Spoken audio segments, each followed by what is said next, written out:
Queridos, a sétima dispensação, voltando aqui no mapa, as coisas que hão de acontecer. A sétima dispensação, ela é chamada de o milênio. Por que milênio? Porque ela tem um tempo marcado, ela será de 1000 anos. E 1000 anos de paz, Jesus vai reinar. Para a gente chegar até ali, note que no final da sexta dispensação, em toda dispensação, no seu final, há um juízo. No final da dispensação da graça, também haverá o juízo da grande tribulação, já falamos. Enquanto nós estamos vivendo este período chamado igreja, Jesus, olha aqui, bem relacionado aqui onde estou iluminando. Ó. Jesus hoje é o nosso sacerdote real. Ele está à direita de Deus e intercede pela igreja. O Espírito Santo está operando na igreja e Jesus intercede por ela. Do mesmo jeito que Satanás acusa a igreja, Jesus justifica ela no seu sangue. É como se o diabo falasse, ele é pecador, e Jesus dissesse, eu o perdoei. Ele tem que morrer, e Jesus dissesse, eu já morri por ele. E a Bíblia diz, se Deus é por nós, quem será contra nós? Se Cristo nos justifica, quem vai nos acusar? Porque ele pode justificar. Então Jesus, ele é o sacerdote. Agora, observe, a descida de Cristo está aqui, olha.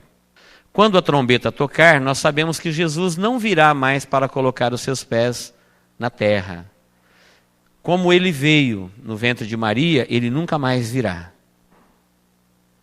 Jesus nunca mais será humilhado, nunca mais será escarnecido, nunca mais será zombado na terra. Ele vem e encontrará com a igreja nos ares. Então, os que estavam no paraíso, olha a setinha aqui, olha. A trombeta tocou, os que estavam no paraíso vieram até a terra, ressuscitaram num abrir e fechar de olhos e subiram juntamente com os que estavam vivos. Ninguém chega no céu primeiro. Todos chegarão nos céus juntos. Jesus disse, vou preparar-vos lugar, quando eu for e preparar lugar, virei outra vez e vos levarei para mim mesmo. Quando a trombeta tocou, que os mortos ressuscitaram, os que estavam no paraíso participaram da primeira ressurreição, então Jesus veio nos ares, o Espírito Santo, que é o pai da noiva, a igreja é chamada de noiva, acontecerá o casamento da igreja com Jesus. O Espírito Santo, que é o pai da noiva, vai apresentar a noiva ao noivo, e o noivo vai receber ela na metade do caminho e vai conduzi-la a Deus e a todos que existem no céu. Eu tenho dito, eu faço na minha mente o seguinte pensamento, que Jesus, quando se encarnou, o trono ficou vazio. Se alguém perguntasse para ele no céu, se alguém perguntasse para Deus, cadê o filho? A verdade que ele disse foi, ele está na terra, fazendo o quê? Comprando uma noiva com o seu sangue. 33 anos depois, quando Jesus voltou, porque a Bíblia fala de muitos seres celestiais que vivem no céu. Conscientes, racionais, inteligentes, poderosos, anciões, seres viventes, angelicais, querubins, serafins, anjos, arcanjos. Se eles perguntassem para Jesus depois de 33 anos, cadê a noiva? Eu creio que ele disse, o Espírito Santo está aprontando ela, ele está vestindo ela. Igual na passagem do bom samaritano, cuida bem dela, cuida bem deles. O Espírito Santo está aprontando, a igreja não está pronta. Muitas pessoas ainda, acredito que ainda ingressarão no corpo de Cristo. E muitos que estão no corpo ainda não estão prontos, estão sendo vestidos com vestes de justiça, de santidade. A cada dia que você vem na igreja e ouve a palavra, e ela toca no teu coração e você corrige a sua vida, é o Espírito Santo te vestindo. Preparando suas vestes brancas. Porque do jeito que você está, você não poderia entrar. E ele vai vestindo, e quando a noiva estiver pronta, vestida, é ele que vai conduzir. E Jesus, então, ele vai apresentar a noiva nos céus. Queridos, eu creio que há expectativa no céu para conhecer a igreja. Porque o céu ficou sabendo que o Filho veio na terra, comprou uma noiva com seu sangue, que ele voltou para lá, e a noiva ainda não foi para lá. Por isso em Apocalipse há um grito no céu, vinde, regozijemo-nos, porque a noiva já se aprontou. Está revelado ali em Apocalipse o dia em que alguém vai ouvir o toque da trombeta e vai falar, é a noiva, é aquela uma que Jesus foi lá e morreu por ela. Que o Espírito Santo está vestindo, ela está vestida de um linho fino, tão branco. Como diz uma canção, cheirando mirras e aloés. Há uma expectativa no céu para nos conhecer. Você pode crer nisso? Amém? Isso é muito grande para a nossa mente agora. Mas quando você aceitou Jesus, você não tem ideia de como você ficou especial para Deus e como a honra que Deus tem para você é muito grande. Por isso vale a pena você renunciar às honras deste mundo. João, ele era igreja. O apóstolo amado que teve a revelação disso, ele era a igreja, o evangelista João. Só de ver o anjo mostrando tudo isso aqui para ele, ele ficou tão pasmo, num êxtase, que ele caiu aos pés do anjo para adorar. O anjo pegou ele pela veste, colocou ele de pé e falou, fica de pé porque eu sou teu servo, seu e daqueles que hão de herdar a salvação. É como se o anjo estivesse dizendo, você não pode me adorar, eu estou abaixo de você, porque você é a noiva do Criador, você vai estar com Ele, a posição que Ele te deu no céu é muito grande, você não sabe disso ainda. Ele disse, eu sou teu conservo. E não sou só teu não, eu sou o conservo de todos aqueles que hão de herdar a salvação. Essa expectativa existe no céu de conhecer você, igreja. Do mesmo jeito que no casamento, todo mundo fica atento para o horário da noiva entrar. A hora que a marcha toca, a noiva entra, e todo mundo, mesmo aqueles que conhecem ela, o próprio pai, o próprio noivo, ele não viu ela ainda vestida. E olha que interessante, Deus é onisciente, e ele já viu a noiva vestida na sua onisciência, mas ele não viu ela vestida realmente porque ela ainda não se vestiu. É o Pai que sabe na sua onisciência, mas Ele e os céus aguardam com expectativa esse dia. Que pena que tem gente que troca isso por um prazer qualquer na vida. Tem gente que troca isso que o mundo todo não pode pagar pelas bobeiras da vida, pelas honras humanas, pelos prazeres humanos que aqui acabam. Quando a igreja for arrebatada, aí acontecerá o final dessa dispensação, a grande tribulação. Só dando uma visão panorâmica, as coisas que hão de suceder. Você está vendo daí, de onde você está, 7 anjos tocando 7 trombetas. Depois mais 7 anjos derramando sobre a terra 7 taças. Quando você lê no livro de Apocalipse que cada anjo desse, primeiro abre os 7 selos. O primeiro cavaleiro é o anticristo. A igreja foi arrebatada, é o primeiro evento. É um cavaleiro montado num cavalo branco, parecendo Cristo. Muita gente vai recebê-lo, o seu sinal na testa e no punho, porque ele vai parecer Cristo.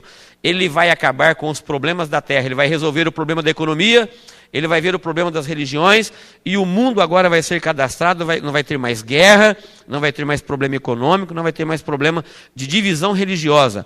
O falso profeta vai ser o seu ministro de culto da igreja falsa. Esta que você vê por aí, alguém pregando o movimento ecumênico. Roma faz um esforço tremendo hoje para congregar debaixo da mesma bênção todos os credos, chamado de movimento ecumênico. Este movimento ecumênico vai atingir o seu apogeu sob o comando do falso profeta, ministro de culto do anticristo. Ele vai governar a igreja falsa, chamada em Apocalipse de a grande meretriz. Que vai existir uma grande igreja aqui, vai existir uma grande economia, vai existir uma vida normal. Todo mundo vai dizer no começo, quando receber o sinal da besta, deste cavaleiro branco, vai falar, agora a paz, um só governo, uma só igreja, um só político, uma só moeda. E olha como o mundo caminha para isso. O mundo hoje está globalizado, está ligado a uma rede, a net, internet. Quando nós falávamos isso há 10 anos atrás, isso era uma coisa difícil de acontecer, porque cada nação tinha sua cabeça. Hoje o mundo já está separado em blocos: Europa, América, América do Sul, Ásia, África, Oriente. E todo mundo ligado à internet. Todo mundo preparado para receber um comando único. Um chipzinho na pele que vai ser lido através de um dispositivo laser, uma caneta, em qualquer computador. Sem este chip, diz o texto, ninguém compra, ninguém vende. E todo mundo vai ter isso porque chegará em forma de progresso. Mas não vai demorar muito tempo, porque eles vão ver que a comitiva que acompanha ele, nos selos, é guerra, fome, morte e mudanças, pragas no mundo físico. Todo tipo de calamidade começará a acontecer na terra. Aí, depois do último selo, o primeiro anjo toca a sua trombeta e começam a cair dos céus os juízos na terra. Saraiva, fogo e sangue, monte ardente, estrelas e rios contaminados, sol, lua, chagas, pragas, animais, gafanhotos gigantes, receberão a ordem como demônios para perturbar os moradores da terra. O que vem, o que está previsto pela terra, não é o que você ouve por aí, dias melhores virão. As pragas das trombetas terão alcance de 1/3 da terra. Por exemplo, quando as estrelas caírem do céu à terra, vai alcançar 1/3 da terra. Quando as águas forem contaminadas, 1/3 das águas. Quando as pessoas morrerem, 1/3 delas serão abatidas. No entanto, nas taças nós teremos as maiores pragas. O alcance do juízo de Deus derramado nas taças serão de alcance total, a terra toda. O sofrimento será tão grande que quando chegar aqui, a superfície da terra passou por grandes mudanças, porque grandes terremotos, maremotos. Imagine uma estrela caindo do céu à terra, assim como uma figueira lança de si os seus figos quando abalada por um forte vento. É a profecia. O sol se escurecerá, a lua não dará o seu brilho. Tormento igual nunca teve. Se Deus não abreviasse esse tempo, nenhuma carne suportaria. Como eu disse, na metade de 3 anos e meio, no começo até Israel vai ficar encantado com este progresso. E vai fazer aliança com o anticristo. Mas diz a profecia, na metade da semana, Israel vai romper. Israel vai ser a única nação na terra que não vai aceitar o sinal da besta.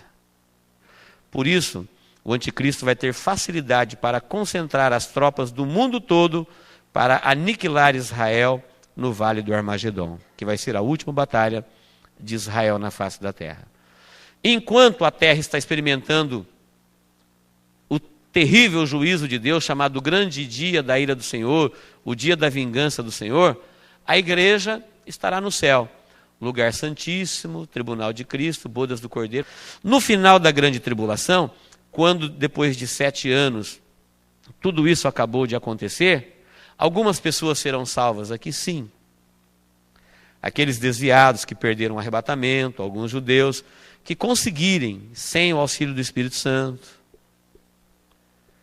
vencer a fúria e a ira do anticristo e ser torturado até a morte, e não resistir e não negar a sua fé e não aceitar o sinal da besta, ele vai ser salvo. Agora, é rabisco da colheita, quer dizer, poucas pessoas. Porque hoje, que tem toda a facilidade do mundo, o homem já não se importa com Deus na sua grande maioria, por isso é chamado rabisco da colheita. 1 a 1 serão colhidos aqui, não haverá mais ressurreição para salvos coletivo, uma ressurreição coletiva. Serão colhidos 1 a 1 e irão para debaixo do altar. No final desses 7 anos, a palavra de Deus diz que Deus mandará o arcanjo Miguel e ele vai prender Satanás. Olha aqui o caminho. Ó. Ele vai prender a trindade satânica, a besta da terra e do mar, e Satanás, o dragão, e vai acorrentá-los no poço do abismo. Vou fazer o caminho aqui. Ó. Eles serão presos aqui no final. Será um governo de 7 anos que eles terão na terra. para fazer toda sorte de maldade. A humanidade vai conhecer quem é o diabo na grande tribulação. No final, Jesus Cristo volta, agora não para a igreja, mas ele volta com a igreja que ele arrebatou. Miguel, o grande príncipe que protege Israel, acorrentará o dragão, a trindade satânica, aqui no poço do abismo, e todos os demônios serão presos aqui por 1000 anos. O único povo que não aceitou o sinal da besta é Israel. Jesus volta para reinar em Israel durante 1000 anos. Então aqui não haverá demônios, aqui não haverá pragas, aqui não haverá escassez de alimento, não haverá enfermidades, porque o verdadeiro causador de tudo isso está preso. E o reino é um reino próspero, é um reino de Cristo. Haverá paz, porque quem reina é o príncipe da paz. Por que não tem paz na terra hoje? Porque não existe paz sem Jesus. Eles não querem Jesus, então não tem paz. É como querer terra seca no mar. Não tem como. Não adianta desejar a paz se rejeitam o príncipe da paz. Aqui quem vai estar reinando é o príncipe da paz durante 1000 anos. Os demônios estarão presos e haverá prosperidade. Aqui quando morrer alguém com 100 anos, voltará a longevidade. Se quando morrer alguém com 100 anos, morreu um adolescente, um jovenzinho. Aqui não haverá ladrão, aqui a ferocidade dos animais deixará de existir, o cordeiro e o lobo vão pastar junto, as crianças poderão se encontrar na praça com o leão. Essa maldade, essa ferocidade dos animais vai desaparecer e Cristo vai reinar visivelmente. Quem vai reinar com Israel aqui serão as nações que foram bondosas com Israel. Aquele texto onde fala o julgamento das nações, onde diz: vinde benditos de meu Pai, possuide por herança o reino que vos está preparado desde a fundação do mundo, não é para entrar no céu, é para entrar no reino do milênio. Todas as nações serão congregadas diante de Jesus, quando ele vier na sua glória pela segunda vez, eis que venho com as nuvens, todo olho verá. A igreja voltará com ele, os grandes da terra, os governos da terra, eles vão se esconder daquele que se assenta no trono. Os presidentes, os maiorais vão falar para os montes: cai sobre nós e esconde-nos da face daquele que se assenta sobre o trono. Tal é a sua glória. Jesus virá agora na sua glória, montado em um cavalo branco, com uma coroa, Rei dos reis, Senhor dos senhores, Senhor dos exércitos. E a igreja que ele arrebatou voltará com ele. Você, eu, nós estaremos juntamente com Jesus para reinar no milênio sobre a terra. Lembre-se daquela palavra: servo bom e fiel. Foste fiel no pouco, sobre o muito te colocarei. Reina sobre 5 cidades. Reina sobre 10 cidades. Reino, como os anjos, em corpo glorificado. A igreja que hoje ela é humilhada, nesse dia, o mundo conhecerá a glória, porque aqui todo mundo já recebeu o seu galardão. Esse Jesus humilhado, que foi zombado na cruz do Calvário, virou espetáculo para o mundo não vai reconhecê-lo aqui. Esta igreja hoje humilhada, pobre na terra, sem valor, desvalorizada, zombada. Até hoje o nome de crente, de cristão, ainda é motivo de gozação. Em todas as camadas sociais. Tem gente que acha motivo para zombar, mas naquele dia eles vão ver a glória que Deus reservou para a igreja quando ela voltar com ele. Aqui diz: voltarei, ele voltará nas nuvens e todo olho o verá. Para implantar o milênio. Quando ele implantar o milênio, então o inimigo será preso e a igreja reinará com ele nos ares. Será um período de paz e prosperidade por 1000 anos. Israel foi a única nação que não aceitou o sinal da besta. Eu disse que quem não aceitar o sinal do anticristo, não compra e não vende. Então Israel vai passar fome, vai faltar roupa, vai faltar comida, vai faltar remédio. Algumas nações desobedecerão o comando do anticristo e serão bondosas com Israel. Jesus fala Mateus 25, que ele sentado no seu trono vai congregar todas as nações que sobreviveram à grande tribulação diante dele, no vale do Armagedon, e vai separar, assim como um pastor separa o bode das ovelhas, ele vai separar algumas nações à sua esquerda e outras nações à sua direita. Vai dizer àqueles que estão à sua direita: vinde benditos de meu Pai, possuíde por herança o reino que vos está preparado desde a fundação do mundo. É reino. Porque eu tive fome, vocês me deram de comer. Olha lá Israel tendo fome. Eu tive sede, vocês me deram de beber. Eu estava nu, vocês me vestiram. As nações vão olhar para ele e falar: Senhor, quando nós te vimos com fome, com sede ou nu? E ele vai responder: quando vocês fizeram a um dos meus pequeninos irmãos, a mim vocês fizeram. Quem são os irmãos de Jesus? Quem são os irmãos de Jesus, igreja? Os judeus. Jesus era judeu. Então toda a nação que ajudou Israel a não perecer de fome, no embargo econômico, no massacre do anticristo, elas serão convidadas para reinar com Israel no milênio. Ele vai olhar para aqueles que estão à sua esquerda e vai dizer: apartai-vos de mim, malditos, para o fogo eterno, preparado para o diabo e seus anjos. Olha aqui, o diabo não tem reino não, o fogo eterno foi preparado para ele. Apartai-vos de mim para o fogo eterno, preparado para o diabo e seus anjos, porque eu tive fome, não me deste de comer, tive sede, não me deste de beber, estava nu, não me vestiste, estava enfermo, não me curaste, estava preso, não me visitaste. Quando, Senhor, que nós te vimos assim? Quando vocês não fizeram aos meus pequeninos irmãos. Neste exato momento, essa palavra profética é tremenda. Diz que da sua boca vai sair uma palavra, ou seja, uma espada aguda, e eles serão fulminados ali no vale do Armagedon. Morrerão todos os exércitos.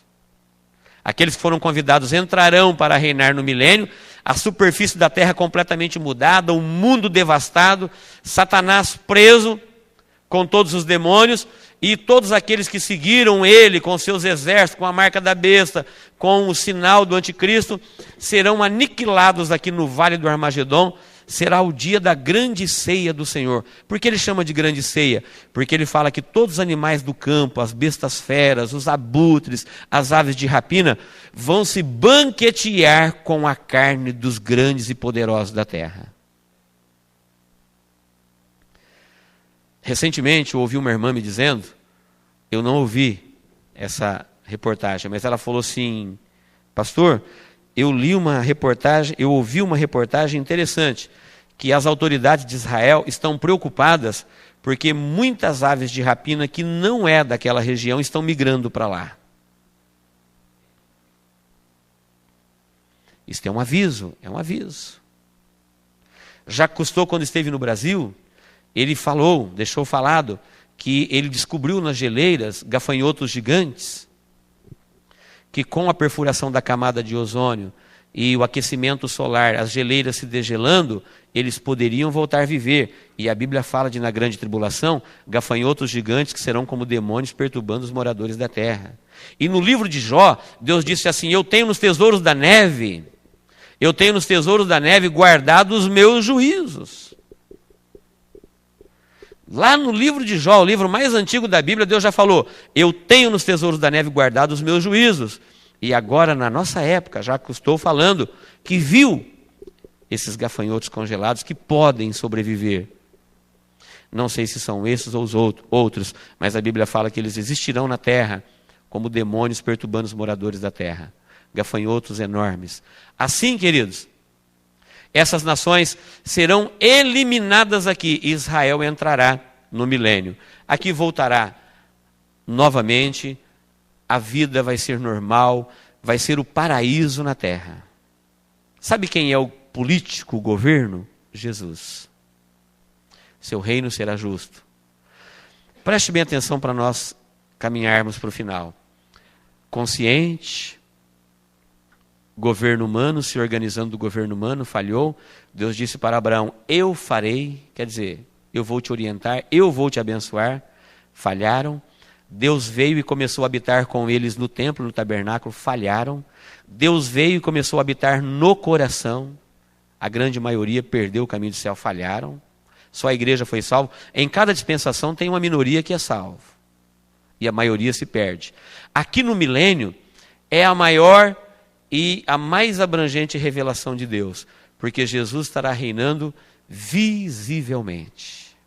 Se alguma nação dessas que foram convidadas para entrar no milênio, foram permitidas sobreviver para entrar no milênio, não visitar Israel, diz a profecia, sobre ela não cairá chuva. Por isso que Deus colocará Israel como cabeça das nações. Aqui, Israel, que aqui na grande tribulação, passou a sua maior provação.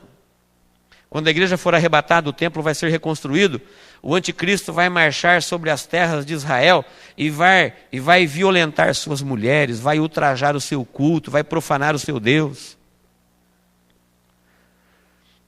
Quando eles estiverem sendo varridos da terra, é que eles vão clamar. Diz a profecia que Deus vai derramar sobre o coração da nação um arrependimento nacional. E eles vão prantear e chorar, pedindo perdão a Deus por esse dia aqui, ó. Mas eles vão lembrar desse dia? Sim, porque as duas testemunhas vão pregar. Hoje Moisés e Elias sabem que Jesus é Jesus. Eles vão pedir perdão por aquele dia e Deus virá com a igreja que ele arrebatou em socorro de Israel. Vai pisar, colocar a planta dos seus pés no Monte das Oliveiras, o monte se fende. Israel passa por ali, se livra das forças opressoras do inimigo, as nações são congregadas diante dele, da sua glória, algumas entram e as outras perecem, começa o reino milenar. Depois de 1000 anos, Satanás será solto novamente, para enganar as nações.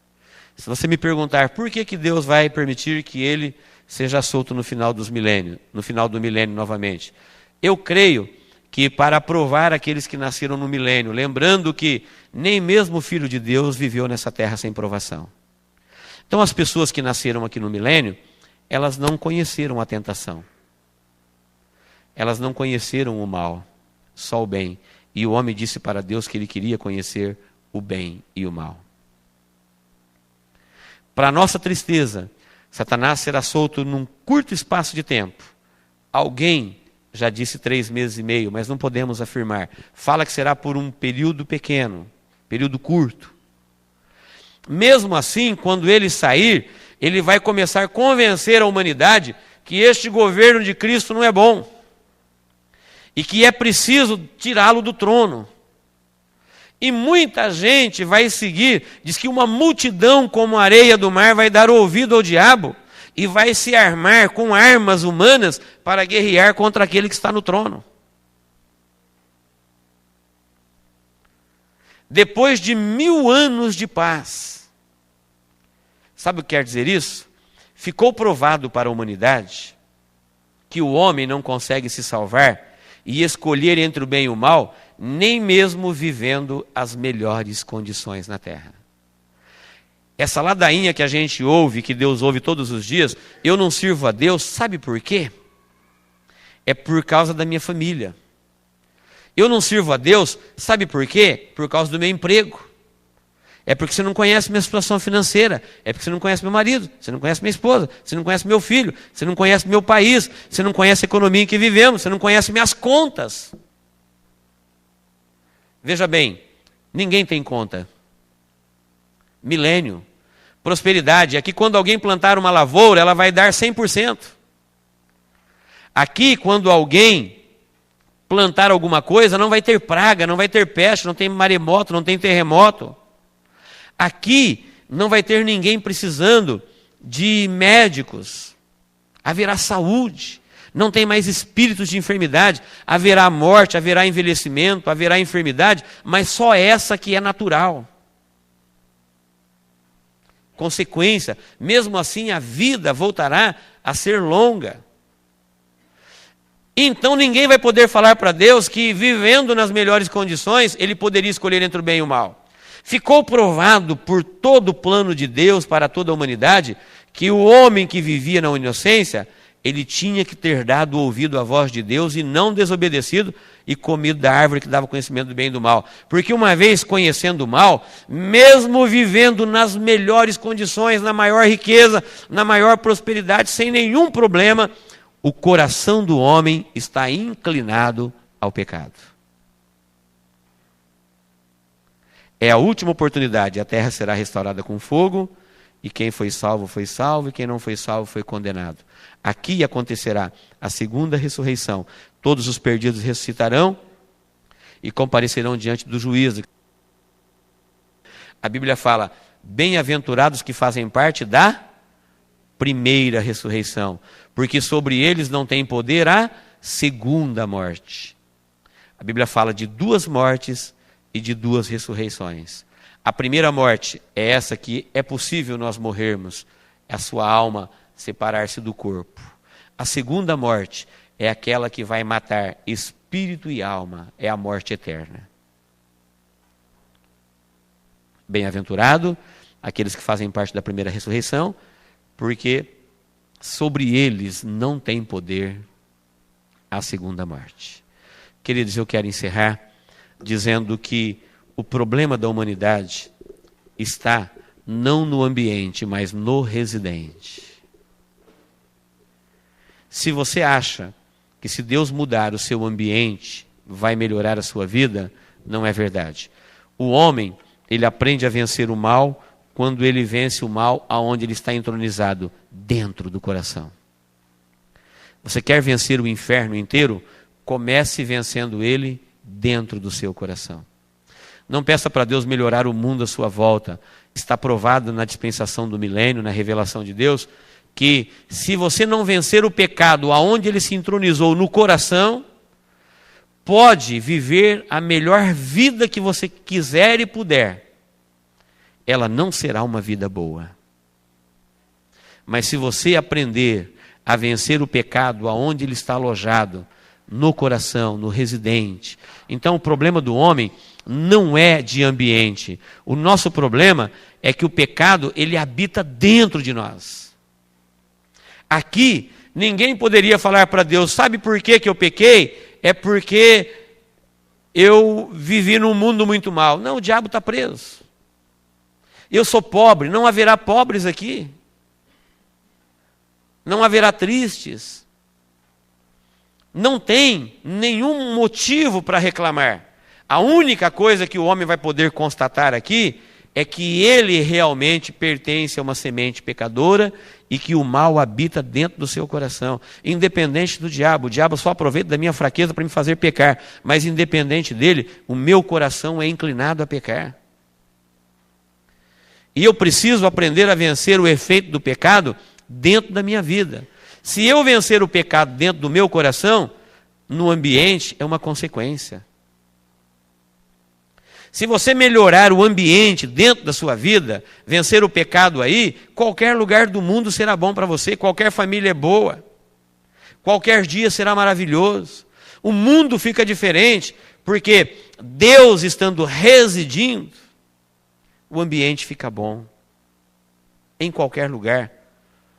Abraão foi com Deus para a montanha e prosperou. Ló foi sem Deus para a campina e se perdeu. E assim é até os dias de hoje. Quando você tem Deus dentro do coração, quando você aprende a vencer o pecado lá onde ele está alojado no coração, e você tem Deus lá dentro, o mundo começa a ficar mais bonito, mais interessante. Mesmo sabendo que é um mundo que caminha para a destruição, mas você já venceu o efeito da queda dentro da sua vida. Amém, queridos?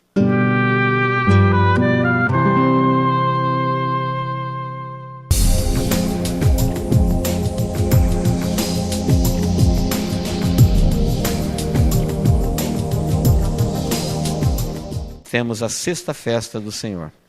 Nós já falamos da sexta dispensação e da sétima dispensação. Temos que falar a sexta festa e a sétima festa. E se o tempo permitir, vamos falar um pouquinho dos acontecimentos no céu e do juízo branco. Sexta festa está em Levítico 23, 27 a 32. Diz assim: ora, o 10º dia deste 7º mês será o dia da expiação. tereis santa convocação, e afligireis as vossas almas. Pare aí um pouquinho, não leia mais agora. Vamos ganhar tempo, se você quiser, você pode ler com calma depois. A sexta festa, chamada de expiação, na história de Israel, no seu cumprimento histórico, ela acontece logo após as trombetas. Então, observe que são 3 grandes ajuntamentos, 3 santas convocações. Na primeira aconteceu Páscoa, Pães, Asmo e Primícia. 50 dias depois aconteceu Pentecostes. Aí o povo foi embora. Depois, no 10º dia do 7º mês, nós estávamos lá próximo de abril, 50 dias após abril. Maio estava acontecendo o Pentecoste. Veja que do Pentecoste até a trombetas tem um longo período. Veja que do Pentecoste, Atos 2, até o arrebatamento da igreja, nós estamos experimentando um grande período. Em todos os ângulos que você olha para a palavra profética, comparando dispensação com festa, elas se encaixam. E agora, neste último período, a trombetas dá sequência às últimas 3 festas. Estudamos a trombetas ontem.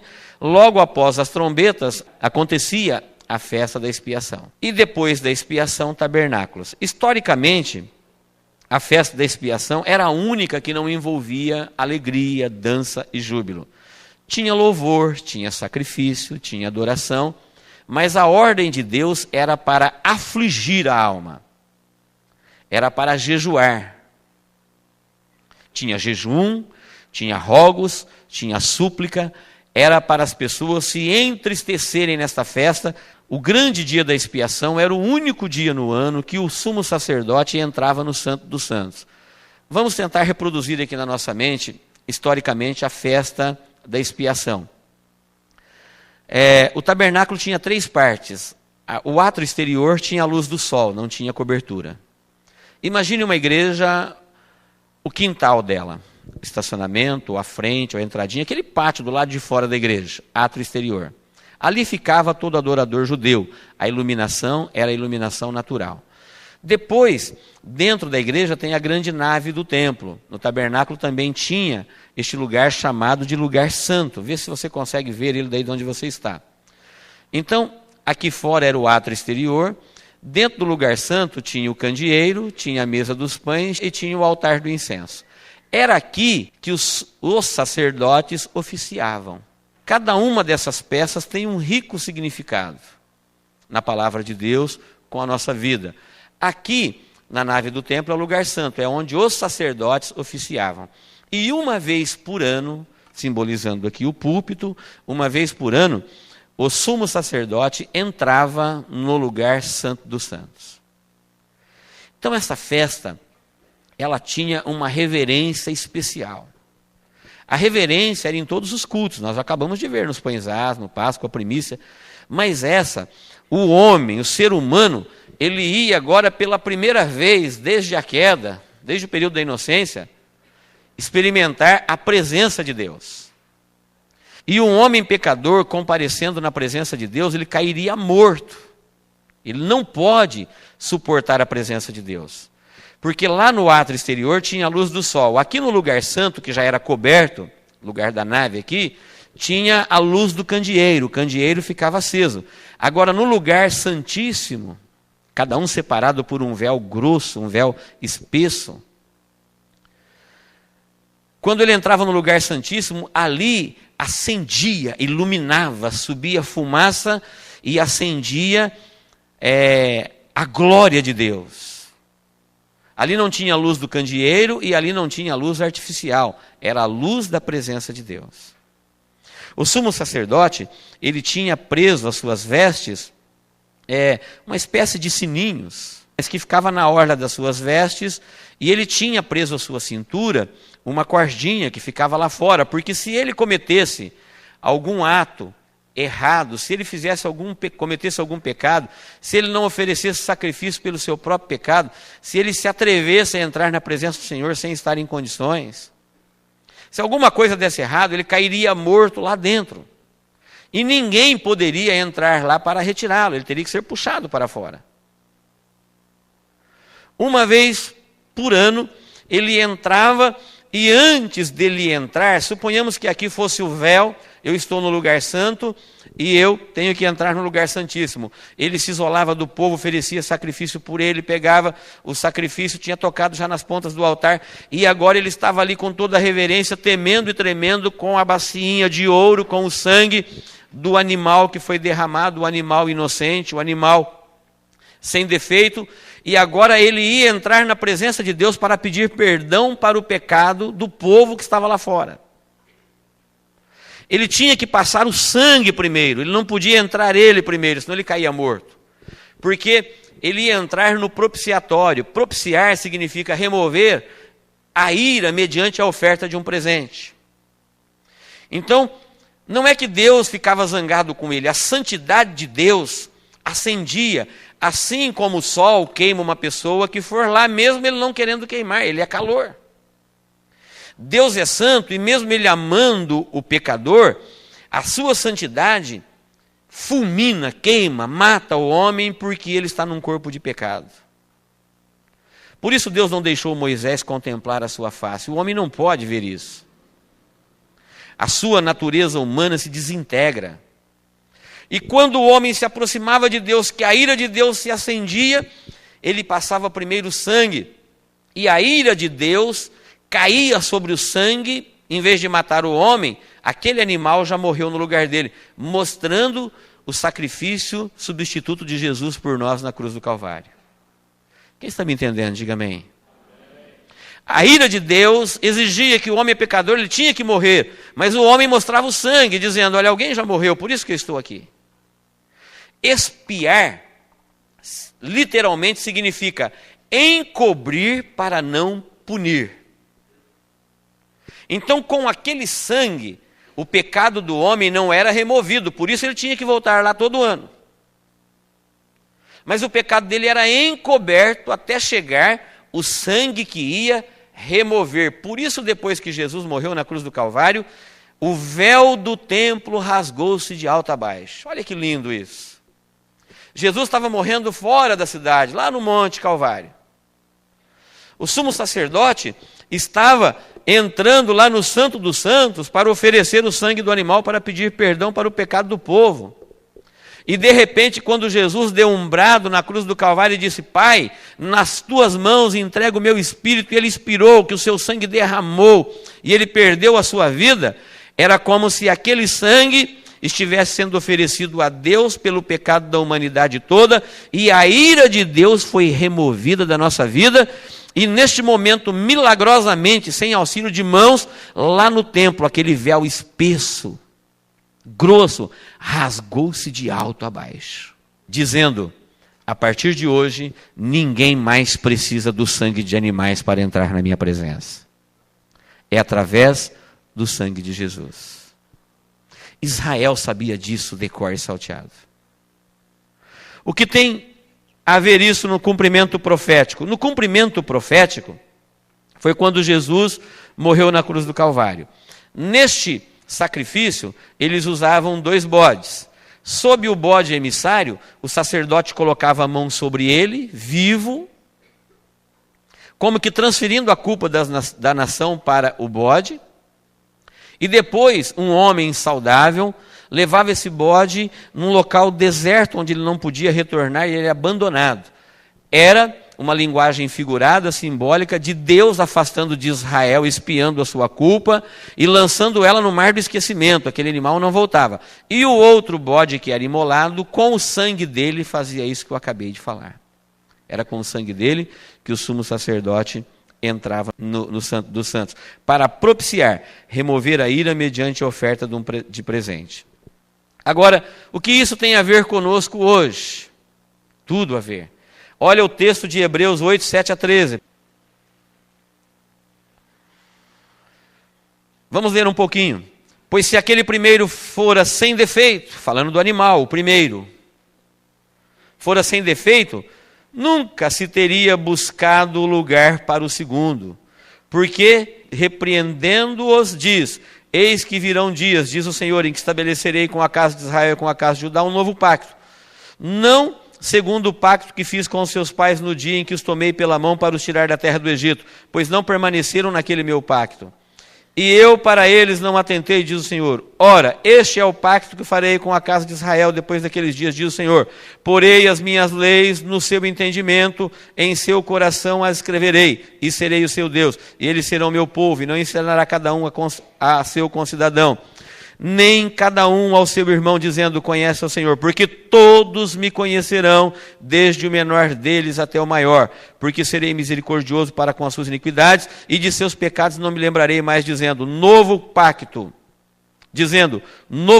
ele tornou antiquado o primeiro, e o que se torna antiquado envelhece, perto está de desaparecer. Eu fico perplexo de ver como muita gente tenta resgatar hoje a lei. Esse texto diz assim, aquele pacto não serviu, o homem não foi fiel, ele não era para o homem salvar, era para revelar o seu pecado. Por isso Deus disse, para ele não atentei, mas eu farei um novo, e quem tem um novo não precisa do velho, e o velho está antiquado, está prestes a desaparecer. Prestes a desaparecer, está dizendo, à medida em que você vai crescendo na graça, você não precisa mais da lei. À medida em que você vai procurando lei, significa que você está decaindo da graça. Não tem mais ordenanças. O sacrifício de Jesus foi aceito na cruz do Calvário. E o cumprimento profético disso é que ele ressuscitou. Tivesse Jesus pecado em pensamentos, palavras ou obras, se você estivesse me perguntando, pastor, nós estamos há 2000 anos dessa data, será que Jesus não foi como alguns dizem? Será que ele não flertou com Maria Madalena? Será que ele não foi um homem comum e não é mito esse negócio de Jesus, o Cordeiro de Deus que tira o pecado do mundo? Se Jesus fosse isso que essas doutrinas diabólicas tentam fazer dele, ele permaneceria morto, porque o salário do pecado é a morte.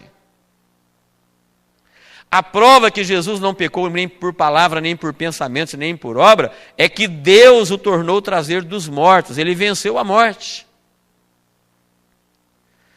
Neste sacrifício da expiação, o povo ficava lá fora todos apreensivos.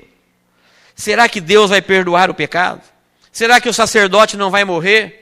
A prova que eles tinham de que Deus aceitou o sacrifício e perdoou o pecado deles, era quando o sacerdote saía vivo lá fora.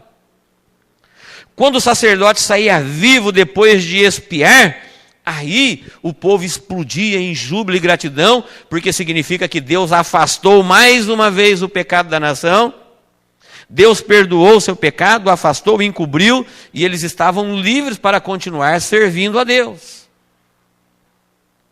Por isso, o cumprimento profético da expiação é que Jesus Cristo, depois de entrar no Santo dos Santos, ou seja, no céu, na presença de Deus com o seu sangue, lá na cruz do Calvário, descendo da região dos mortos e pregando, ele pôde sair vivo no terceiro dia, como um sinal de que Deus aceitou o sacrifício. Tanto aceitou que ele ressuscitou e rasgou o véu do templo. Quem está me entendendo, diga amém.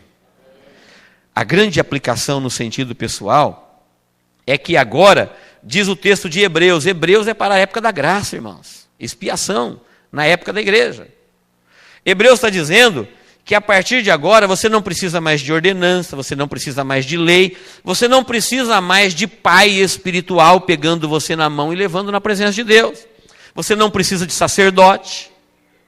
O único sacerdote que nós precisamos é Jesus, que intercede pela igreja diante de Deus.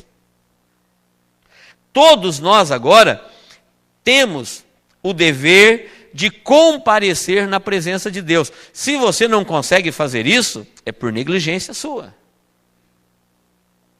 Porque o caminho está aberto. Você está me entendendo? Esta festa está dizendo que, a partir do momento que você tomou conhecimento, você, nação santa, Que o teu Cristo não é como os outros. O meu Cristo não é como Buda, como Maomé, que pode ter sido um bom homem, que pode ter impactado a sua geração, mas ele morreu. Se ele morreu e não conseguiu lidar com a morte dele, ele não pode lidar com a minha. Pode até servir de exemplo para a humanidade, um bom exemplo, sei lá, não sei muito a respeito deles. Mas eu sei a respeito de Cristo. E Jesus, ele não é um exemplo, ele não é um pregador de uma filosofia de vida. Ele veio para explicar para esta nação na festa da expiação que a partir do momento que você crê que ele entrou na presença de Deus para expiar, agora não mais para expiar, mas para remover definitivamente o seu pecado, e você ficou sabendo que ele entrou e que Deus aceitou e que Deus não o deixou morto, Deus o ressuscitou, o sumo sacerdote saiu vivo da presença de Deus, a igreja pode explodir em júbilo de glória a Deus e aleluia, porque se ele venceu a morte que ele venceu foi a minha, porque ele não tinha morte. A vida que ele foi conquistar foi a minha vida. É isso que me dá certeza de que se ele ressuscitou, nós ressuscitaremos também. Mesmo que nós morramos a morte que ele morreu, a primeira morte.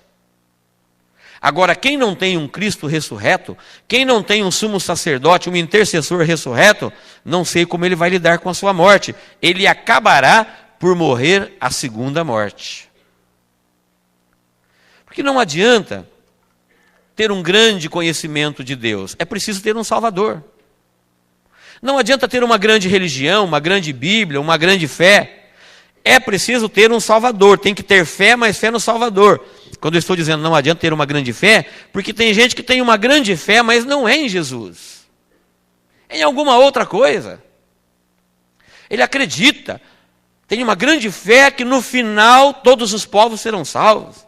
Ele acredita que todos os caminhos chegará a Deus.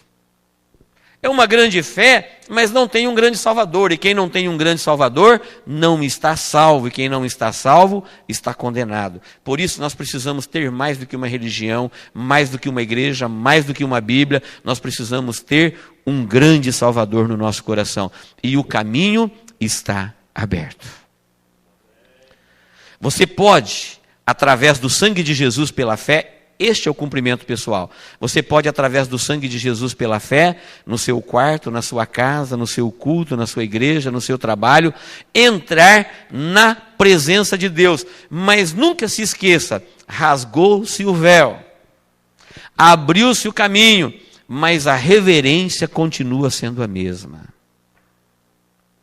Quantas pessoas que desvalorizam isso porque querem fazer de qualquer maneira. O sumo sacerdote, ele podia entrar. Ele era o único que tinha direito de entrar. Deus mandou ele entrar, mas ele não podia brincar. Ele tinha que saber o quanto custava aquele sangue. Ele tinha que saber o que ele estava fazendo. Ele tinha que saber na presença de quem ele estava entrando. Sabe por que Deus é fraco na vida de muitas pessoas? Porque eles não conseguem entrar no Santo dos Santos, eles brincam com isso. Não deixe o sangue de Jesus remover os seus pecados. Não propicia. Não deixa remover. Não tem o sangue de Jesus na sua vida, por muitas vezes fazer isso de uma maneira irreverente. E a irreverência coloca Deus para fora da nossa vida. A irreverência coloca Deus para fora da nossa igreja. A irreverência coloca Deus para fora da nossa casa. Em qualquer lugar que ele não for reverenciado, ele não está lá. Isso ficou muito claro para Arão, o primeiro sumo sacerdote, e ele passou isso para a sua descendência. Quando você for entrar na presença do Senhor, no dia da expiação, uma única vez ao ano, você precisa estar especialmente preparado. Queridos, para nós mudarmos de assunto, aqui, na presença dos homens, não é na presença de qualquer um que você pode de qualquer maneira. Hoje, se deixar, tem gente que vem na igreja de short, de bermuda, de boné, mascando chiclete, chupando bala. Mas você não faz isso na frente de um magistrado. Você não vai com qualquer roupa lá. Sabe por quê? Ele é uma autoridade. E você tem que respeitar. Nós temos que respeitar. Agora, Deus não. Deus não. Ele nem tem consciência que ele está indo na casa de Deus. Ele nem tem consciência que ele está entrando ali com o sangue de Jesus. Ele brinca com isso. Ou eu estou falando besteira? Isso existe nos nossos dias ou não? Para nossa tristeza, tem muitas igrejas que quando vai pregar a palavra, metade da igreja levanta e vai para fora. Mesmo que o culto tenha 2 horas e a palavra 15 minutos, não suportam mais ouvir a palavra de Deus. Sabe por que não suporta? Porque não são de Deus. Porque a Bíblia diz, quem é de Deus, escuta as palavras de Deus. Quem é de Deus tem prazer na sua palavra. Santo dos santos significa que está aberto para você, não tem mais, você não precisa mais de ninguém pegar na tua mão, não precisa ninguém te conduzir lá, você pode fazer isso, mas quando fizer isso, faça com reverência. O sangue que te dá direito de entrar lá não é mais o de animal já exigia muita reverência, o que você vai entrar lá agora é o sangue de Jesus Cristo vertido na cruz do Calvário. E ele fez isso com muita seriedade, ele fez isso com muito amor. Ele fez isso para nos livrar da condenação. Não vamos deixar a irreverência, a ignorância, as coisas banais da vida, roubar isso da nossa vida, porque se ele não for reverenciado, ele não estará presente no nosso culto. Amém, queridos?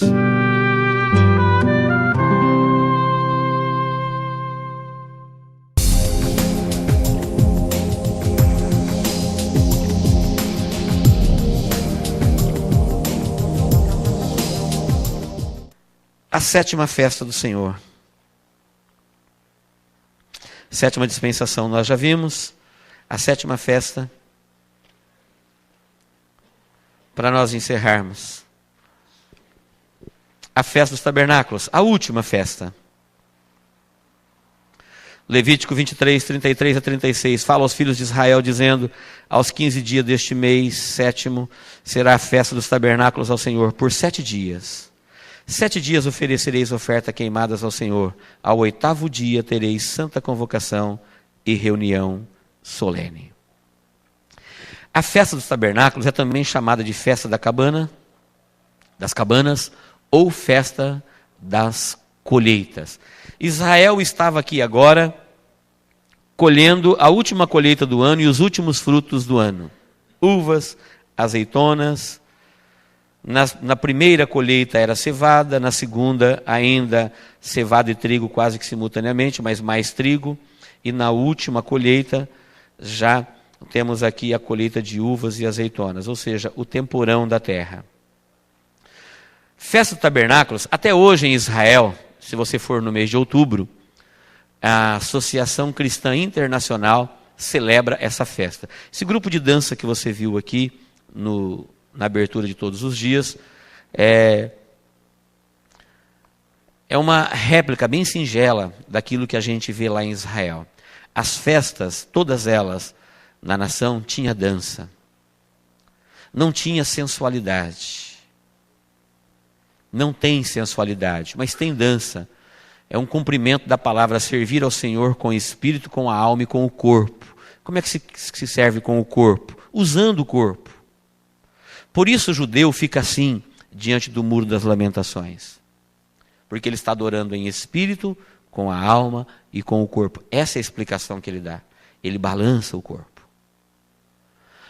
O motivo da dança era uma alegria indizível. Você pode imaginar Miriam, que saiu com o povo no deserto, passou aquela semana com Faraó e o seu exército ao seu encalço, que atravessou toda temerosa o mar vermelho aberto, e agora do outro lado ela olha e vê o exército de Faraó perecendo debaixo do juízo de Deus. O júbilo, a alegria, aquilo tomou conta de sua alma, de seu coração, e ela começou a dançar na presença do Senhor.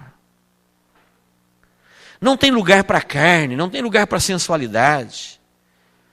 É uma alma no extremo da sua gratidão, no extremo da sua exaltação ao Senhor, e falando palavras de exaltação e gratidão a Deus, ela dançou. Assim, todas as festas, com exceção da expiação, tinha muita dança. E a festa do tabernáculo é uma das festas que mais se dançava. Porque nessa festa, eles comemoravam a colheita, a terceira colheita do ano, a grande colheita. E também eles relembravam durante todo o tempo que eles viveram em cabanas. Você pode imaginar a gratidão de uma nação que foi preservada por 40 anos no deserto? Você consegue fazer uma imagem de uma noite só no deserto? Uma só tempestade de areia? Um dia só no deserto? Ninguém sobrevive ali. Ali se perde a vida, se perde a direção. Não tem como sobreviver. Mas Deus foi tão carinhoso, tão amoroso com este povo, que de dia Deus colocava uma nuvem sobre eles, trazia refrigério. De noite Deus colocava uma coluna de fogo, que dava direção. E quem andou debaixo da nuvem, quem andou atrás da coluna de fogo, não se perdeu. Chegou ao seu destino, a terra prometida. Aqueles que acharam que era muito cansativo, muito enfadonho, como muita gente acha hoje, a caminhada da revelação de Deus com a igreja é uma rotina e muitas pessoas desistem. Mas aqueles que não desistiram, permaneceram, chegaram à terra prometida. Os que desistiram, pereceram no deserto. Não tinha vida fora da direção de Deus. A direção e o cuidado de Deus estava para onde ele direcionava a coluna de fogo e a nuvem durante o dia. Israel tinha essa gratidão, e essa gratidão ela era porque eles viveram em cabanas. E eles celebravam agora a festa para relembrar o tempo que eles moraram em tendas, que eles moraram em cabanas. Quando eu fui a Israel, eu fui para a festa dos tabernáculos. E andando pelas ruas de Jerusalém, das cidades próximas de Jerusalém, você observa que em quase toda a residência tem uma cabaninha. E os guias turísticos nos ensinaram que em Israel, quando um imóvel tem um espaçozinho, ainda que em cima da laje, ainda que num cantinho no quintal, porque lá em Jerusalém o terreno também é bem disputado, como uma capital aqui no Brasil. Quando um imóvel tem um cantinho para se montar uma cabaninha, para reunir a família e ali eles comerem por 8 dias, este imóvel ele é valorizado, ele vale mais do que outro que não tem. Porque todo judeu devoto, até hoje, em 2003, 2004, 2005, se Jesus não voltar, eles farão isso. Eles se reúnem, faz uma cabana bem rústica, 4 paus, folhas de coqueiro, e lá dentro eles põem bancos de madeira e uma mesinha de madeira bem rústica, e eles comem ali, fazem a refeição familiar ali durante esta semana que comemora a festa dos tabernáculos. Para relembrar até hoje este tempo. Muito bem, o que tem isto que faz parte da história, o motivo da comemoração era para agradecer pela provisão divina na caminhada, e era reconhecimento e gratidão por todo esse cuidado de Deus. Muito bem, olha só o cumprimento profético disso. O que isso tem a ver no cumprimento profético? Leia comigo na sua apostila. Com todos esses memoriais de tão grande livramento, e sendo alvo da misericórdia de Deus, e tendo o Filho de Deus como rei, e ainda sendo colocado como cabeça das nações, imaginemos o júbilo que não viverá esta abençoada nação. Para você entender expiação e tabernáculo, preste bem atenção.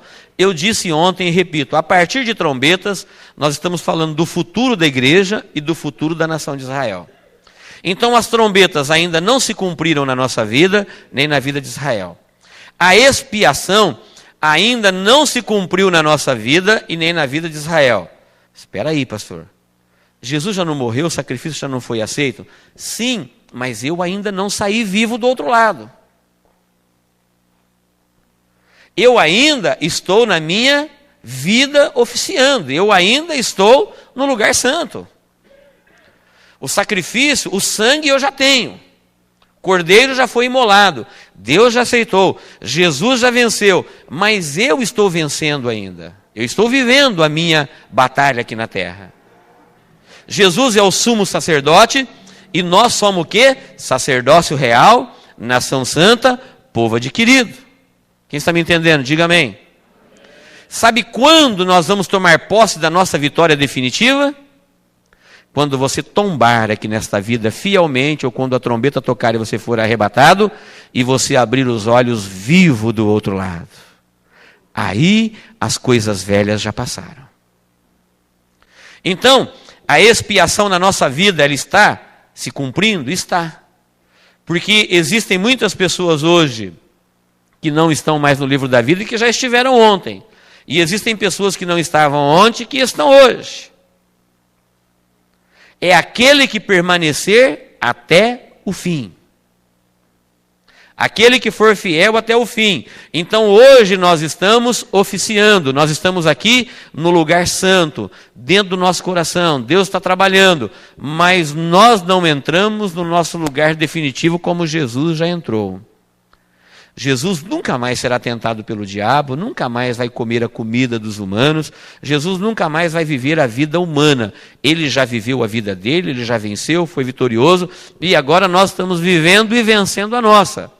Quando nós chegarmos no final da vida, por isso que eu sempre digo aqui que a vida é como uma maratona. Uma maratona é importante como você começa, é importante como você percorre, mas o mais importante é como você termina. E nós precisamos terminar a nossa vida na presença de Deus. Se por acaso, durante esta maratona, você caiu alguns tombos, se por acaso você se decepcionou com você mesmo, com a sua fé, com a igreja, com pastores, com familiares, com governos, não desista da caminhada, levante e continue a caminhada. O importante é como você termina. Manassés foi um rei que começou muito mal, mas terminou bem na presença de Deus. Teve rei que começou muito bem e terminou desviado. Perdeu a sua salvação. São exemplos para a nossa vida. Enquanto você estiver com seus olhos abertos, vivo, e a trombeta não tocou, você está vivendo a sua vida, você está na sua caminhada. Você pode mudar muita coisa no seu viver. Agora, quando a expiação já for definitiva, aí você pode imaginar o gozo que não invadirá o coração desta nação. Pense um pouquinho só o que você já sabe através da história do povo de Israel. As guerras, desde quando eles nasceram, filhos de Abraão. Depois a perseguição diabólica durante todo o período da monarquia, dos profetas, dos patriarcas. Depois ainda foram depostos no ano 70. Voltaram em 1948. Um pouco antes deles voltarem, foram caçados no mundo todo pela fúria diabólica através de Hitler.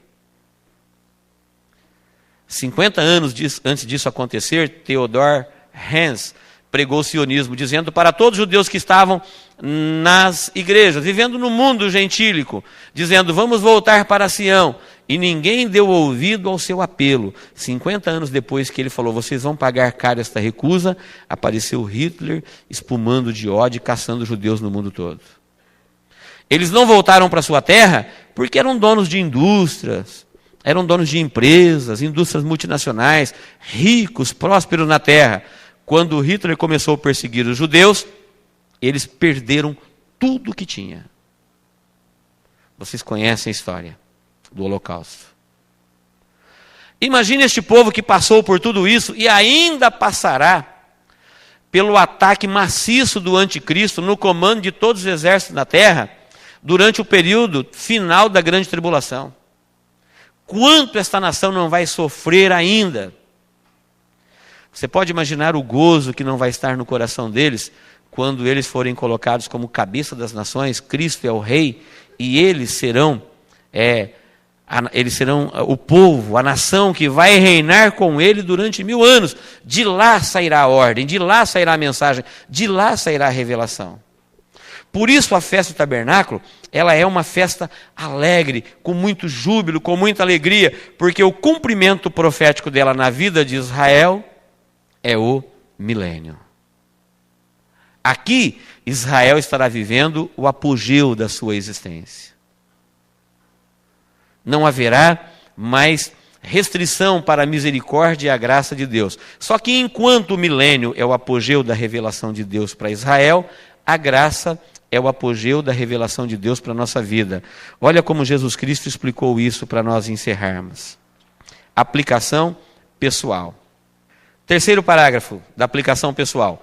A mais perfeita aplicação individual da festa dos tabernáculos, quem fez foi o próprio Jesus, quando diz: no último dia, o 8º dia da festa dos tabernáculos, o grande dia da festa, Jesus pôs-se de pé e clamou: se alguém tem sede, venha a mim e beba. Quem crê em mim, como diz as Escrituras, do seu interior fluirão rios de água viva. Isto ele dizia do Espírito Santo que eles haviam de receber os que nele crescem. Não sei se você entendeu o que isso quer dizer, mas a expiação na nossa vida está sendo feita. Nós estamos protegidos debaixo deste sangue, tenho acesso à presença de Deus, e a grande alegria dos gentios, se ele experimentar, conhecer e usar, é esta, que no 8º dia da festa, Jesus falou: quem quiser, quem tem sede, venha a mim e beba. Por que ele disse isso? Porque na festa do tabernáculo, os sacerdotes marchavam do tanque de Siloé, todos os dias.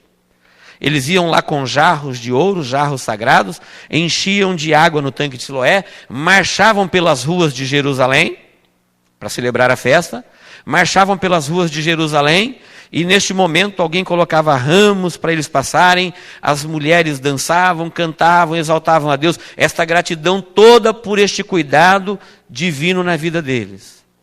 E ele ia lá no altar e derramava a água no altar, todos os dias. No 8º dia, quando havia aquele grande desfile, aquela grande festa, grandes músicas, júbilo, alegria, Jesus se colocou em pé e deu uma mensagem para a igreja, que também era para Israel, mas Israel estava endurecido. Ele se pôs em pé no 8º dia da festa e falou: quem tem sede, venha a mim e beba. E a linguagem não é simbólica, porque ele mesmo interpretou: e isto dizia ele do Espírito Santo que haveria de receber aqueles que nele crescem. O maior júbilo da igreja, o maior gozo da igreja é ela ser cheia, batizada, receber os dons, os frutos do Espírito Santo.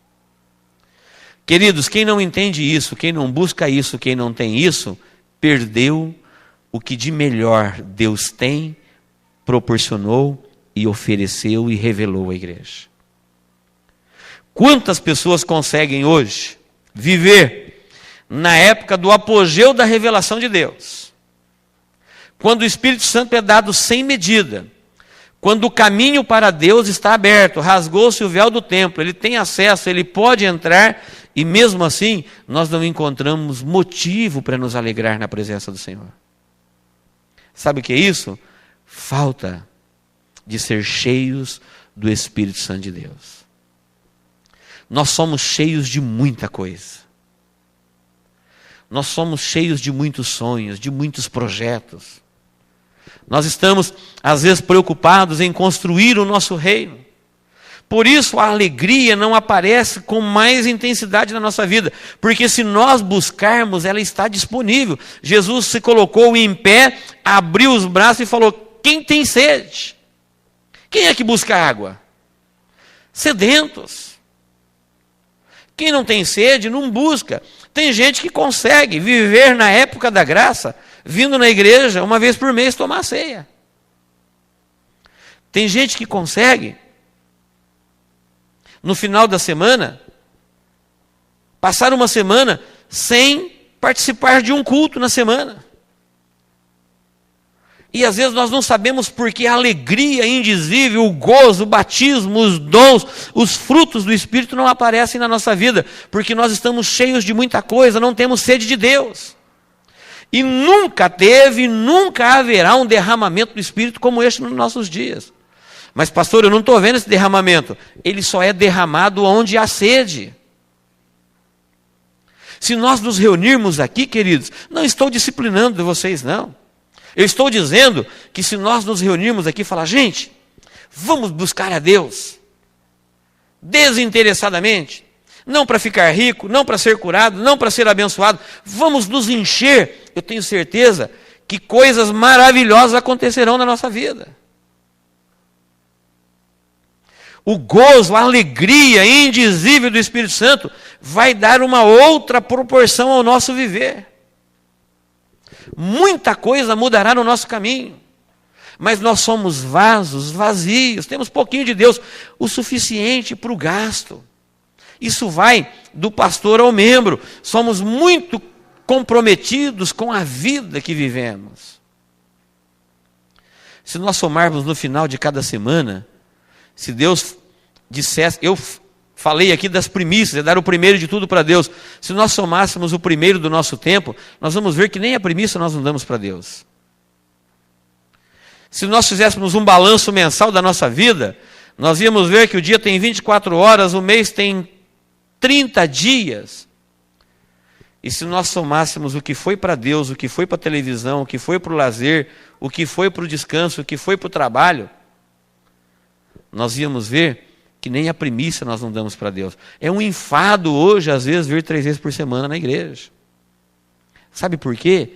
Porque nós estamos cheios de muita coisa, precisamos estar sedentos de Deus. Porque quando você é sedento de Deus, você busca Deus. E quando Deus sacia a sua sede, a vida fica diferente.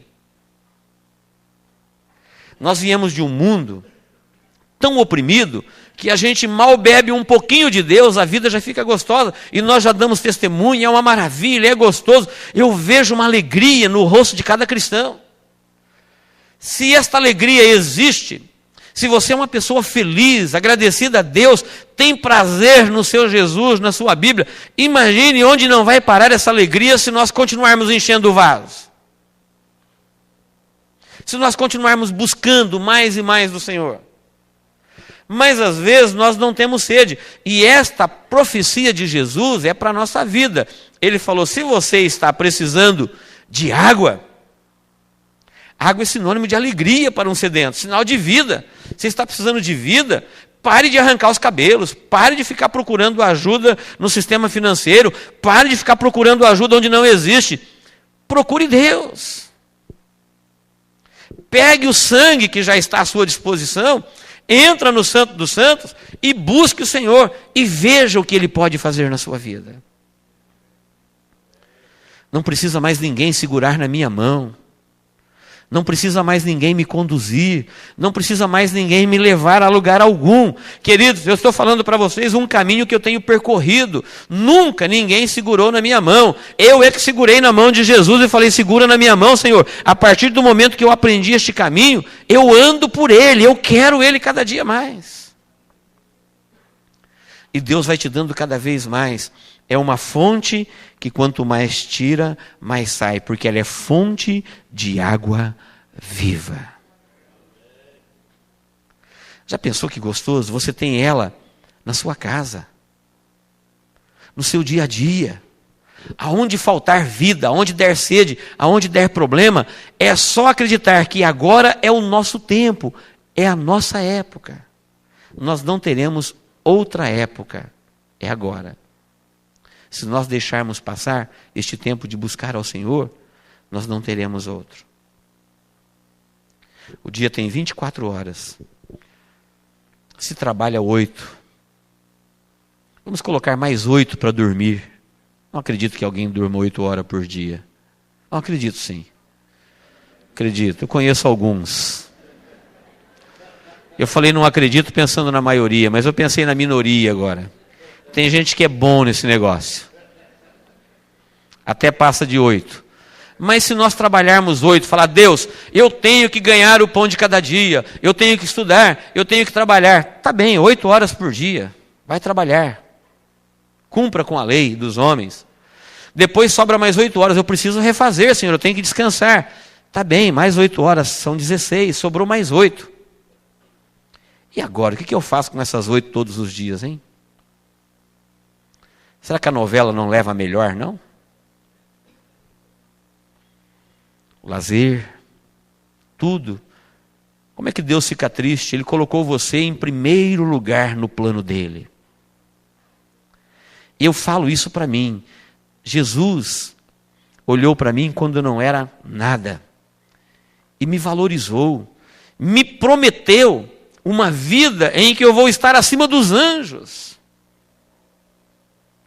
Quando eu estava, como disse Davi, atrás da malhada, no charco de lodo, Ele me fez assentar nos lugares celestiais. Ele me colocou em primeiro lugar nos planos dEle. E agora eu coloco Ele em que lugar nos meus planos?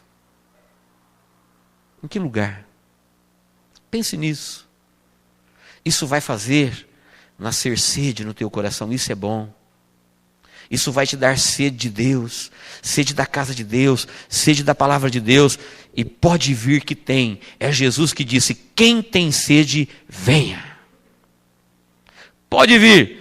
E ele não falou para vir, ver se tem, não. Ele falou: pode vir e beber. Venha a mim e beba. Encha a sua vida da vida que vem de Deus. Amém, queridos? Que Deus nos abençoe em Cristo Jesus.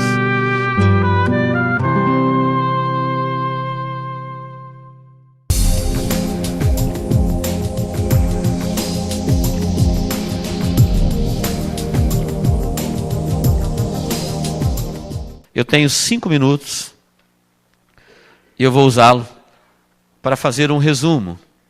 Enquanto a igreja vai estar no céu, nos 7 anos da grande tribulação, nós passaremos pelo tabernáculo celeste, tribunal de Cristo e bodas do Cordeiro. Aqui na terra vai estar acontecendo a grande tribulação. O que é tabernáculo celeste? É a igreja conhecendo as suas moradas celestiais. Não é linguagem simbólica, não é figurado. Jesus falou: vou preparar-vos lugar. Se você fica preocupado em sair da terra porque a terra é linda, se você fica preocupado em morrer porque viver é gostoso, é de Deus valorizar a vida. Não pense assim mais. Pense que essa terra, Deus criou ela com um haja. Ele disse: apareça uma porção seca. E olha como essa terra é linda. Me dê mais um minutinho da sua atenção, não ande não. Você pode imaginar um poder criador desse? Pense em todos os lugares bonitos da terra que você conhece. Aqui, Iguaçu, Foz do Iguaçu, a praia, Minas, Paraná, o Sul. Olha como a terra é linda.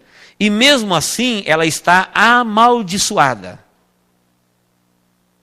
por causa do pecado do homem. Ainda assim ela é bela. Olha o nosso corpo. Ninguém fica muito ou totalmente contente com o corpo que tem. Porque nós habitamos num corpo de pecado. O magrinho gostaria de engordar um pouquinho, o gordinho gostaria de emagrecer um pouquinho, o pequenininho gostaria de crescer um pouquinho, o grandão gostaria de encolher um pouquinho, quem tem o cabelo lisinho dá uma enroladinha, quem tem enroladinho dá uma esticadinha. Sem a gente perceber, nós estamos dizendo com isso que eu não estou totalmente satisfeito com o espelho. Eu tento melhorar. Isso é uma prova que nós habitamos num corpo de pecado. Não foi Deus que fez este corpo. O corpo que Deus fez, nós não temos nem ideia como ele era perfeito. Porque um Deus que cria uma terra com um haja, você pode imaginar um corpo humano que ele disse: farei o homem à minha imagem, à minha semelhança? Eu fico imaginando Adão e Eva como os seres mais lindos da terra, perfeitos. Não tinha problema de pele, não tinha problema de saúde, não tinha problema de nada. Obra das mãos do Criador, farei. Esse Deus que fez tudo isso e que hoje está corrompido por causa do pecado, e ainda assim é maravilhoso viver, mesmo vivendo num corpo de pecado, é gostoso viver, respirar a brisa, falar, conversar, comer, dormir, amar, ser amado, ter amigos. Você pode imaginar um lugar que Jesus disse: não se turbe o vosso coração, São João capítulo 14, não fica triste não, porque eu falei que eu vou morrer e vou para o céu. Vocês vão também. Eu vou, mas eu vou preparar moradas para vocês. E quando eu preparar moradas, eu voltarei e levarei vocês para mim mesmo. Então, a Bíblia fala de o céu como um lugar. Não fique preocupado com os prazeres na terra, porque se tem prazer aqui, quem colocou foi Deus.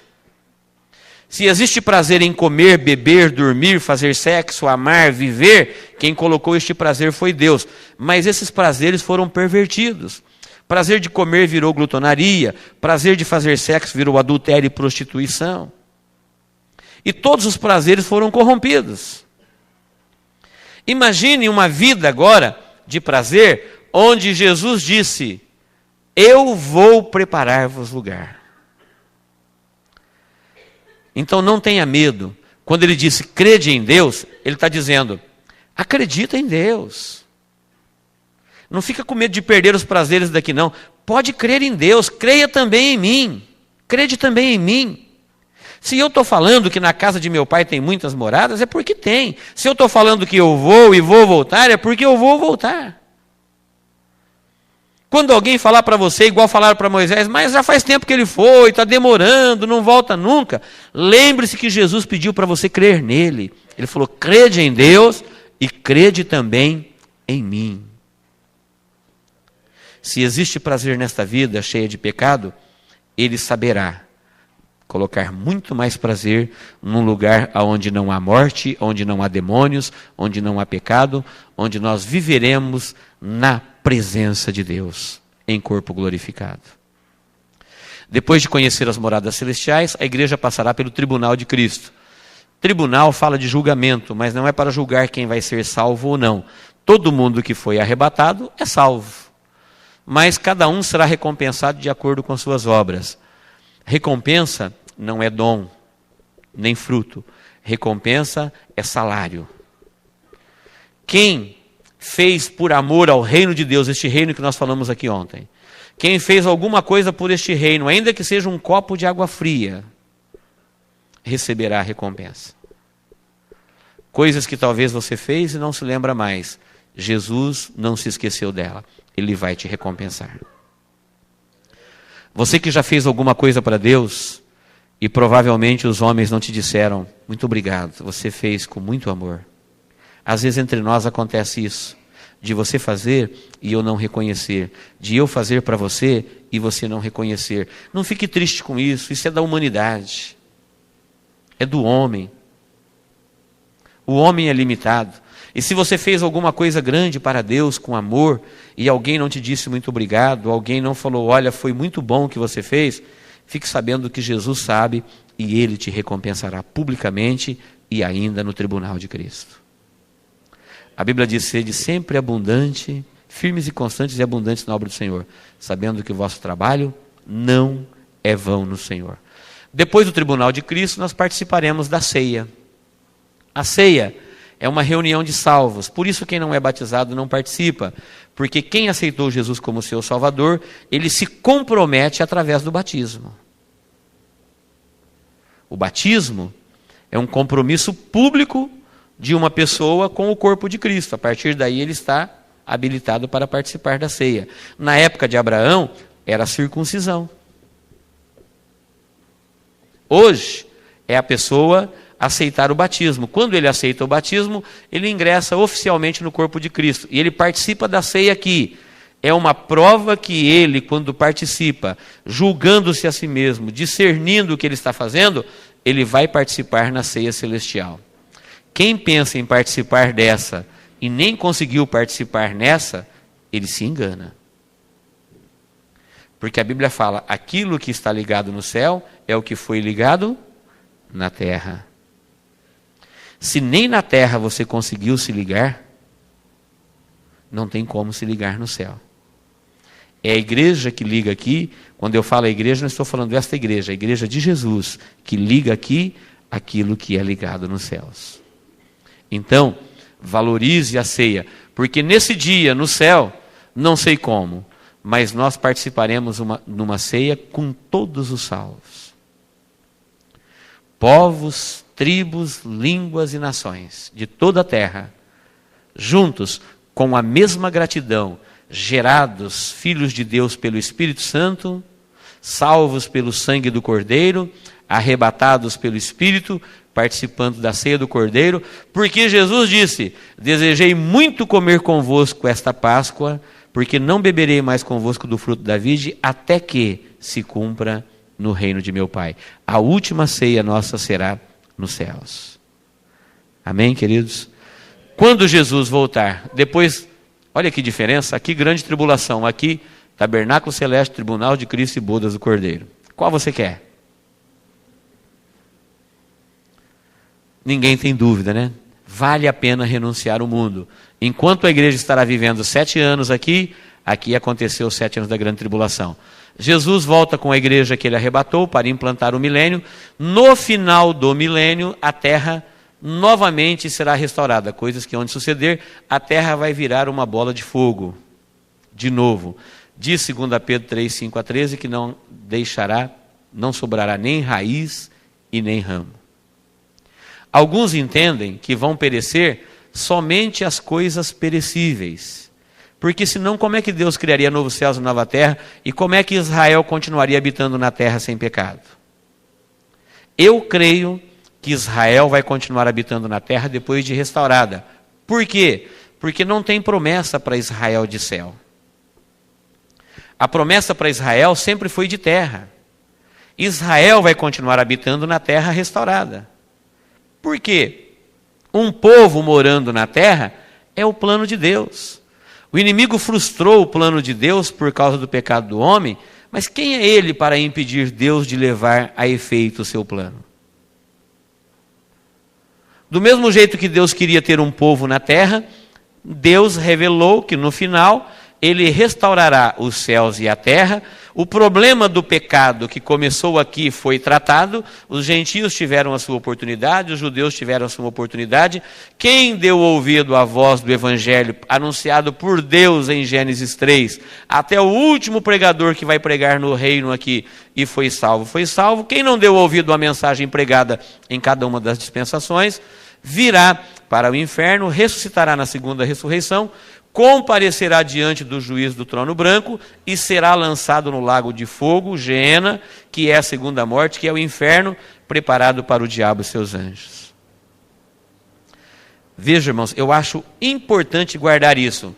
Preparado para quem? Diabo e seus anjos. Deus não fez o lago de fogo para o homem. Deus fez para o diabo e seus anjos, porque o pecado já existia quando o homem foi criado. O homem é que deu ouvido ao inimigo, se sujeitou a ele, andou com ele, gostou dele, amou ele e vai para onde ele vai. Enoque andou com Deus, para onde ele foi? Para o céu. Quem não andou com Deus, veio para a região dos mortos. Não existe mais de 2 caminhos. É o caminho da condenação e o caminho da perdição. Por isso Jesus disse: eu sou o caminho, a verdade. Só tem um caminho, só tem uma verdade, só tem uma vida. Jesus é o caminho, Jesus é a verdade, Jesus é a vida. Aqui, alguns acreditam que só vai queimar as coisas perecíveis. Eu acredito que vai queimar tudo, porque na apostila eu coloquei uma referência de Isaías. Isaías 51,16 diz assim, na versão Thompson: e pus as minhas palavras na tua boca, e te cubro com a sombra da minha mão, para plantar os céus e para fundar a terra, e para dizer: Sião, tu és meu povo.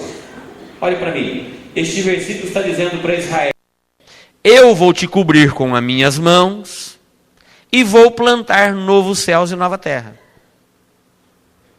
Para quem acha que é um absurdo a terra toda pegar fogo e Deus manter uma semente viva, eu quero dizer que quando Moisés viu a sarça ardendo, ela não se consumia. Ele falou: eu vou ver o que é isso. Chegou lá, o fogo existia, tinha fogo, estava queimando, mas ela não se consumia. Deus tem poder para tal. Os 4 jovens hebreus que foram lançados na fornalha de fogo, os guerreiros que chegaram à boca da fornalha, à porta da fornalha, para lançar os 4 hebreus lá dentro, a fornalha foi tão aquecida que eles morreram só de lançar os 4 jovens. No entanto, eles passeavam dentro do fogo, e depois saíram, e nem o seu cabelo queimou. Deus tem poder para isso. E ele está dizendo aqui em Isaías 51:16, Israel, eu te cubro com as minhas mãos, enquanto eu planto novos céus e nova terra. Assim, creio, Israel habitará na terra como era o plano de Deus, e a igreja que deu ouvido à voz e aceitou a missão de Israel na terra e deu ouvido à voz de Jesus, ela teve a promessa de céu, ela reinará, só que aqui céu e terra serão a mesma grei. Lembra do primeiro dia, que no mundo angelical, Lúcifer assistia diante de Deus e morava na terra? A única diferença é que ele não tinha corpo humano, ele era um anjo, mas ele morava no Éden e assistia diante de Deus, e a Bíblia diz que aqui céus e terra será a mesma grei. Nós teremos corpo, a igreja terá corpo como os dos anjos, e os judeus terão um corpo humano como era o de Adão e Eva, porque o problema do pecado foi tratado de acordo com a justiça de Deus. Esse juízo aqui vai ficar claro que Deus não colocou o pano quente no pecado de Adão, que Deus não venceu o pecado em desigualdade. Um homem trouxe o pecado na terra, um homem remiu a terra do seu pecado. Ficará claro para todos aqueles que comparecerem diante do juízo, que não foi Deus que os lançou no lago de fogo, que o lago de fogo foi preparado para o diabo e seus anjos, porque eles existiam desde o princípio, eles foram criados com uma formação que eles não precisavam de pecar. Não é como eu e você que já nascemos num corpo de pecado, inclinados a pecar. Por isso a misericórdia de Deus na nossa vida é diferente, porque Deus sabe que nascemos inclinados a pecar, e o lago de fogo já estava preparado para eles. Mas as pessoas que gostaram deles acabaram indo para onde eles irão. Este julgamento, irmãos, vai se abrir os livros. Quero encerrar dizendo isso. Que livro vai abrir? Todos os livros. Não pense que o homem é o único que guarda dados. O homem conseguiu no nosso século criar o computador, um grande banco de dados. Mas se você ler lá em Malaquias capítulo 4, você vai encontrar que quando alguém dizia inútil é servir a Deus, o que adianta servir a Deus? E o texto diz, e o anjo escreve. Há um memorial diante do Senhor. Os anjos armazenam dados. A Bíblia fala de livro das obras, livro da memória. A Bíblia fala de livros e mais livros que serão abertos, inclusive a Bíblia, no dia do juízo. E o livro da vida também. Quem não tiver o seu nome escrito no livro da vida, ele vai comparecer no dia do juízo, porque o seu nome não está lá. E aqui ficará claro, quando alguém falar para Deus, eu não conhecia a tua palavra, Deus vai deixar claro que ele conhecia sim, que aquele irmão que pegava no pé dele tentando levar ele para a igreja, não queria ganhar um adepto para a sua religião, queria ganhá-lo para Cristo, para salvar a alma dele. Ele é que disse não. O juízo será justo, ficará claro que o juízo de Deus é justo. Deus não correrá o risco de mandar um salvo para o lago de fogo e de mandar um perdido. Aqui na igreja acontece isso, trigo e joio andam junto. Não tem como separar, nós não temos a mente e a justiça de Deus. O próprio Jesus falou, deixa até a colheita. Aqui será justo, aqui não tem máscara, aqui não tem dois eu. Aqui, quem tem Salvador não veio para cá, foi salvo, e quem não teve Salvador, ele será condenado. Mas antes dele ir para o lago de fogo, ele terá mais um tormento na consciência dele ainda. Que ele vai passar pelo juízo, e o juízo vai ficar claro que foi ele que se condenou, que Deus amou ele do mesmo jeito que amou esses que vão herdar os céus e a terra. No juízo ele vai tomar conhecimento que ele teve as mesmas oportunidades, que ele era igual para Deus, que ele era especial, como todos eram. Ele é que desvalorizou isso e jogou fora. E este tormento ele terá na sua mente, porque o homem será consciente no lago de fogo. Amém, queridos?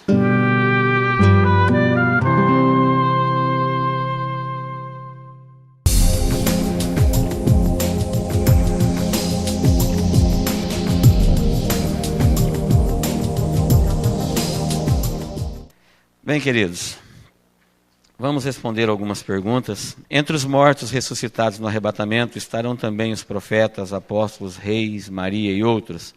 Sim. Todos que morreram em Cristo. Com uma diferença.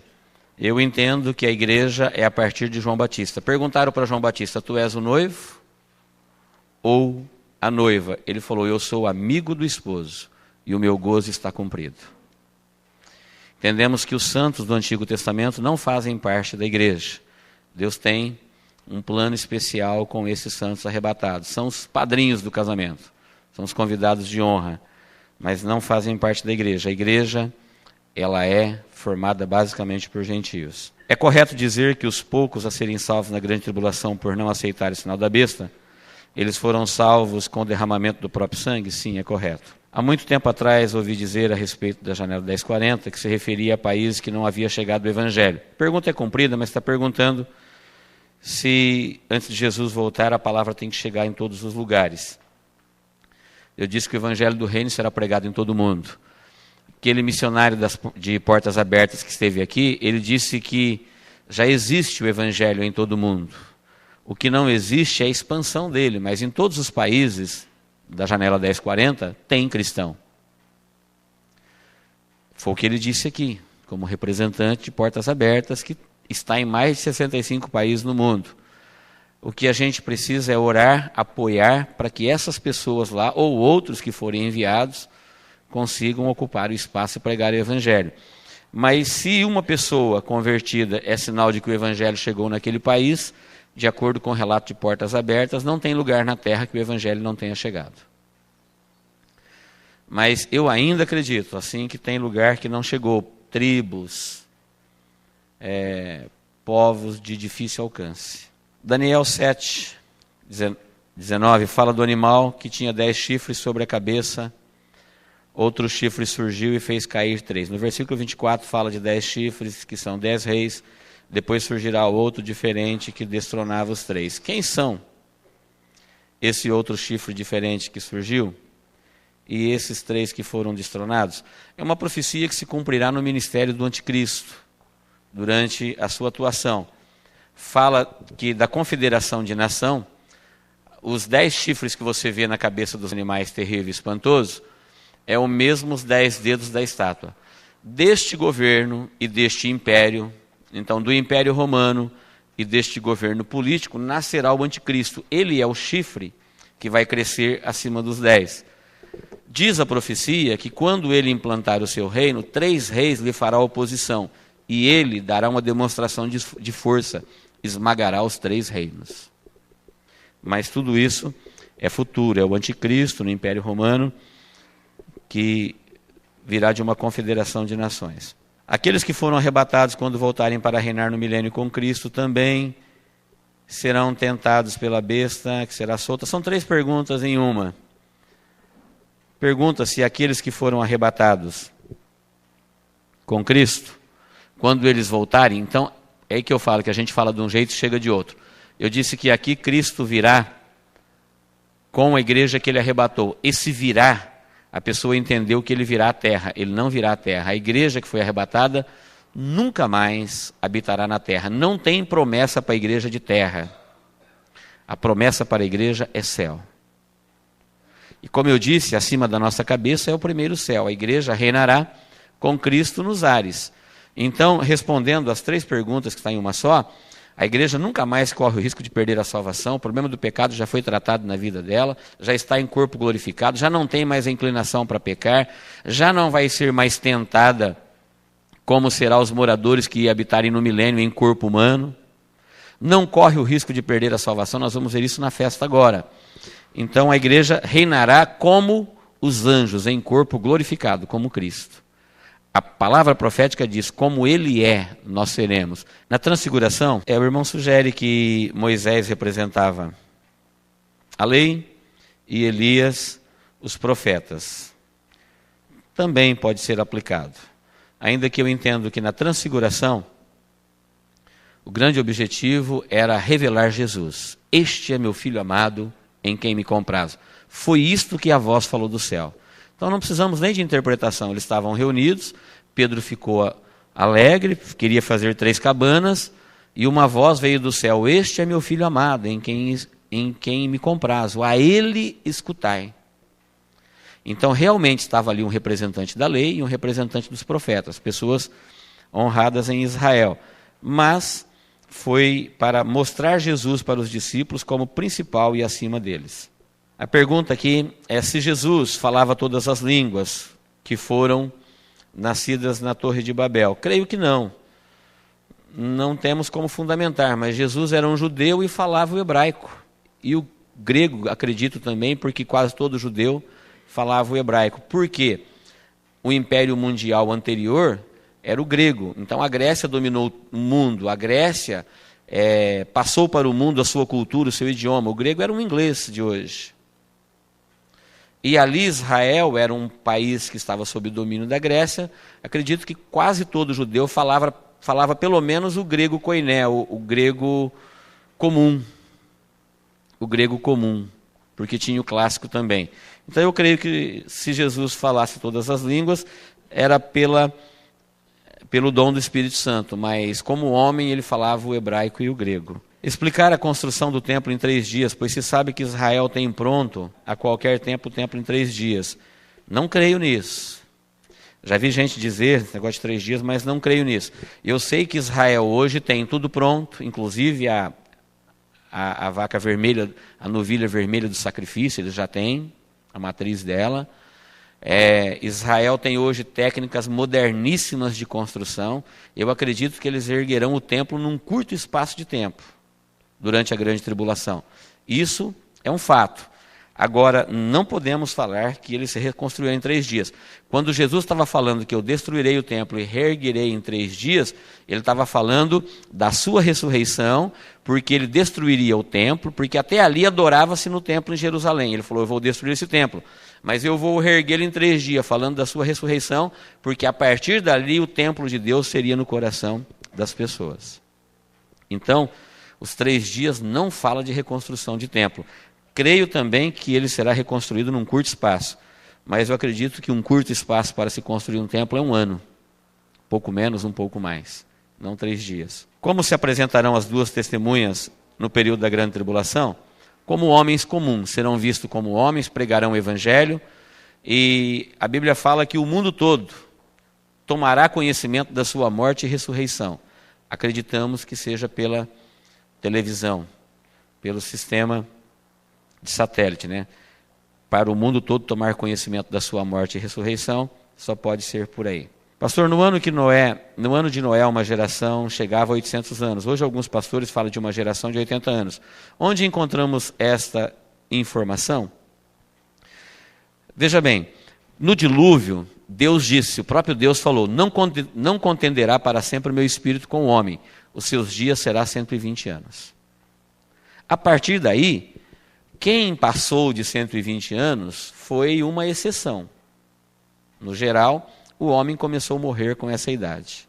Quando chegou no período dos reis, o homem já não conseguia atingir mais 120 anos. E foi o salmista que disse que a duração da vida é de 70 a 80 anos, e o que passa disso é canseiro e enfado. Então ele separou vida útil daquela vida que é uma canseira. Então Davi entendeu que a vida já estava resumida a 70 a 80 anos. O que passava disso já não era mais uma vida saudável. Tem pessoas que vivem mais de 80 anos, uma vida saudável? Sim, mas essa é a exceção, não é a vida. Então hoje é comum em qualquer país, em qualquer cultura, aceitar que uma geração, porque uma geração, gente, durante muito tempo pregou-se que uma geração era 40 anos. Não tem base bíblica. O número 40 tem o seu significado na Bíblia, mas não para uma geração. Uma geração é desde o nascimento até a morte. Por exemplo, na genealogia de Mateus, capítulo 1, você vai encontrar 3 grupos de 13 gerações. Lá fala 3 grupos de 13 gerações. Só que se você somar a data desses 3 grupos, uma dá 500 anos, outra dá quase 600 e outra dá 1000. Então, uma geração não é uma data exata. Nós, por exemplo, fazemos parte da geração que Israel brotou. Jesus disse que a geração que nasceu com Israel não passaria sem ver todas essas coisas. Israel nasceu quando? Em 48. Quem nasceu em 48 aqui? Ninguém? A geração de 48 tem quantos anos hoje? 56. Mais uma palavra profética que fala dos dias da volta de Jesus, como ele está próximo. Quem nasceu juntamente com Israel tem hoje 56. Jesus entendeu que não passará essa geração. Se uma geração é 80 anos, quanto tempo falta para acabar essa geração? 24 anos. E ele não disse que ele voltaria no último dia dessa geração. Ele falou, não passará. Ele falou, olha para a figueira, quando ela brotar e os seus ramos começarem a se tornar tenros, sabei que está próximo o verão. Em verdade vos digo, não passará esta geração sem que todas essas coisas aconteçam. E ela está passando. Falta 20 e poucos anos. Vamos colocar aí de 20 a 30 anos para ela passar. Por que de 20 a 30 anos? Porque é uma bagunça o calendário. Então, tem o calendário que vem não sei de onde, outro que o imperador mexeu, e outro que... Então, Jesus nasceu no ano não sei quanto, sendo que seria o 0. Então, não vamos entrar aqui, senão a gente não sai desse assunto. Mas, de 20 a 30 anos, está passando a geração que nasceu com a figueira. A guerra entre os Estados Unidos e Iraque pode ser cumprimento profético de Daniel, onde os dedos de barro não se misturam com o ferro? Sim, pode ser considerada, porque o regime de Saddam Hussein era um regime simbolizado pelo ferro, ditador, imposto. Não houve a maioria. E o regime americano é um regime democrata. É um regime democrático. Então, é uma guerra entre ferro e barro, sim. É um fatozinho no meio de tantos que comprovam que nos últimos dias ferro e barro não se misturariam. Quem morrer no milênio irá diretamente para Deus? No milênio não será diferente do que nas outras dispensações. Quem não aceitar o reino será condenado. Será que alguém não vai aceitar o reino? Eu creio que muita gente vai se rebelar contra o reino. Porque a palavra diz, se alguém não for lá, sobre essa nação não cairá a chuva. Se no final do milênio, Satanás, com um curto espaço de tempo, engana uma multidão como a areia do mar. Então, no milênio, quem não aceitar o evangelho do rei, quem não aceitar o reinado do rei, também não será salvo. Haverá condenação também no milênio, como em todas as dispensações. Gente, a única diferença entre milênio e graça é que a graça é o apogeu, é o máximo, é a última oportunidade da revelação de Deus aos gentios. Nós não teremos outra. E o milênio será o apogeu, o máximo e a última oportunidade de Deus para Israel. O milênio será mais para Israel. Israel como cabeça das nações. E os gentios, mais uma vez, poderão se salvar, indo para Israel, ouvindo a palavra que vem de Israel. É de lá que vai sair a lei, é de lá que vai sair a palavra, é de lá que virão os missionários, é de lá que vem a bênção, no milênio. As nações que irão ajudar Israel na grande tribulação não terão a marca da besta? Não tenho base segura para responder. Eu só sei que algumas nações serão bondosas com Israel e serão convidadas para entrar no milênio. Israel não entra no milênio sozinho. Agora, eu não sei se eles, como Israel, foram marcados e se arrependeram, é uma hipótese, e romperam e resolveram ajudar Israel. Eu não sei se eles desde o início romperam também. A palavra diz que Israel romperá. Agora, essas nações, não sei se são nações que aceitaram e depois romperam, ou se são nações que não aceitaram. E mesmo assim, pode não ser nações inteiras, pode acontecer de o governo aceitar e o povo não. E eles são chamados aqui de nações. Quem sobreviver na grande tribulação, mesmo não sendo judeu, irá morar em Israel no milênio. Quem sobreviver, muita gente vai morrer na grande tribulação. Acreditamos que 1/3 da humanidade sobreviva. 1/3. 2/3 perece.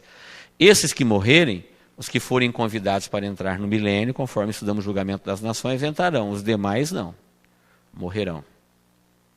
Se você ler o texto bíblico que fala da grande ceia, ali fala de um número muito grande de mortos. Diz que todas as feras da terra vão se alimentar de suas carnes. E olha, todas as feras da terra serão congregadas. Vinde, disse Deus, ajuntai na batalha do Vale do Armagedon.